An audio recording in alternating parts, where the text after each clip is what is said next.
देखिए पीआईएल में 3 दिन का जो है आज जो है डिवीजन बेंच ने टाइम दिया है। जो भी लोग हैं जिनके यहाँ नोटिस लगे हैं, जो इफेक्टेड पार्टीज हैं, वो 3 दिन के अंदर सारे के सारे जो है अपनी जो है वो रिट फाइल कर सकते हैं इंडिविजुअल। और हमने जो अपनी पीआईएल है वो विड्रॉ की है इसी कंडीशन पे कि वो सब उसमें जो है अब जाएंगे। लेकिन मेरा कहना ये है कि भाई जिस तरह से डीडीए का रवैया रहा है, ये पूरे पार्ट को लेकर के जो जिसने कंटेम्प्ट लगाया था वो भी 279 में आता है। उसको ये कहते हैं कि वो पीएम उदय का पार्ट है और बाकी पीएम उदय के पार्ट क्यों नहीं है। जैसे ये कहते हैं कि टोटल 279 जो खसरा है वो 34 बीघे का खसरा है, बाकी इधर चला गया उधर चला गया। 9 बीघे ऐसा है जो हैवी बिल्डअप एरिया है या उसके ऊपर ये इंक्रोचमेंट दिखाते हैं। अब उसमें से 5 बीघा कह रहे हैं कि ये पीएम उदय का पार्ट है, यानी कि अनऑथराइज का पार्ट है, और 4 बीघे अनऑथराइज का पार्ट नहीं है। वो क्यों नहीं है भाई? आपने उसको पीएम उदय से बाहर कैसे निकाल दिया, जबकि सबसे जहां से अनऑथराइज इलाका शुरू होता है ये इलाका वो है मुरादी रोड, उसके बिल्कुल बराबर में जो है मेन बटला हाउस है। मुरादी रोड जो है ऑथराइज में आता है, मुरादी रोड के बिल्कुल जहां से स्टार्टिंग होती है वहां से अनऑथराइज शुरू होता है। और तकरीबन 71 से 71, 72, 73, 80, 80 से 70 के बाद से लोग वहां रह रहे हैं। 50 साल 54 साल वहां लोगों को हो गए। आपने अचानक उसको अनऑथराइज से अलग कर दिया, अचानक जो है आपने पीएम उदय से अलग कर दिया। मेरी ये समझ में आता, जो जीएनसीटी एक्ट है, जीएनसीटी एक्ट में 2014 से लेकर 2026 तक वो एरिया तो वहीं था, वो उसमें कवर्ड क्यों नहीं होता? तो ये जिस तरह से डीडीए इस पूरे इलाके को डेमोलिशन करना चाहती है वो मेरी समझ से बाहर है। रेखा गुप्ता जी कह रही है कोर्ट का ऑर्डर है, लेकिन उनके वकील आकर के यहां तोड़ने की बातें करते हैं, यहां मुखालफत करते हैं। भाई अगर आप इनको नहीं उजाड़ना चाहते तो मेरी समझ में नहीं आता। भाई अगर जो पीएम उदय में, अब ये खुद बताएं डीडीए वाले कि 5 बीघा इसी खसरा में से पीएम उदय में कैसे आ गया, 4 बीघी बाहर कैसे हो गया, 5 बीघा जो है अनऑथराइज में अनऑथराइज रेगुलाइज में कैसे आ गया, 4 बीघा बाहर कैसे हो गया। तो ऐसे थोड़ी है कि एक घर आ गया एक घर नहीं आया, एक घर आ गया एक घर नहीं आया।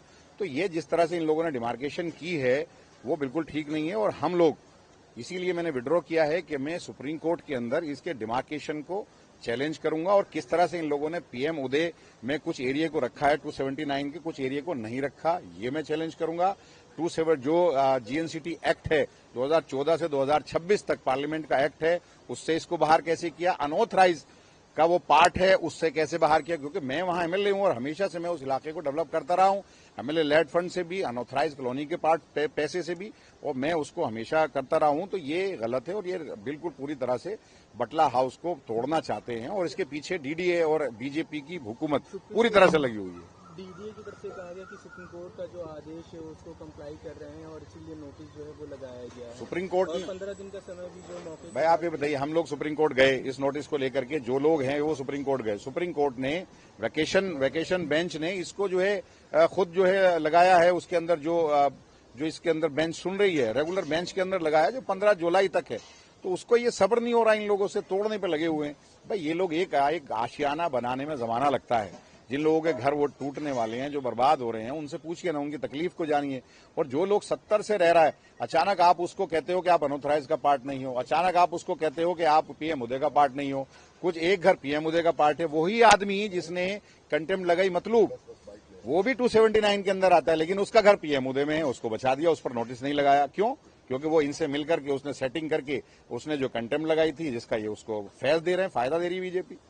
सर क्या स्टे है या देखिए 3 दिन का टाइम दिया है कि 3 दिन तक वो पूछ रहे थे उससे कि भाई आप ये इंश्योरेंस तो दे के जाओ कि 3 दिन तक आप डेमोलिशन नहीं करोगे। तो डीडीए की जो वकील है वो 3 दिन भी नहीं दे रही थी वहां। आपने भी सुना, वहां सारे लोग थे, वो 3 दिन देने को तैयार नहीं, उनका तो बस नहीं चल रहा, नहीं तो रातों रात तोड़ दें। अब तो डिवीजन बेंच ने कहा है कि 3 वर्किंग डेज में सारे लोग, जो लोग भी इफेक्टेड हैं, जिनके यहाँ नोटिस लगे हैं, वो किसी भी कोर्ट में आ सकते हैं, उनको आजादी है।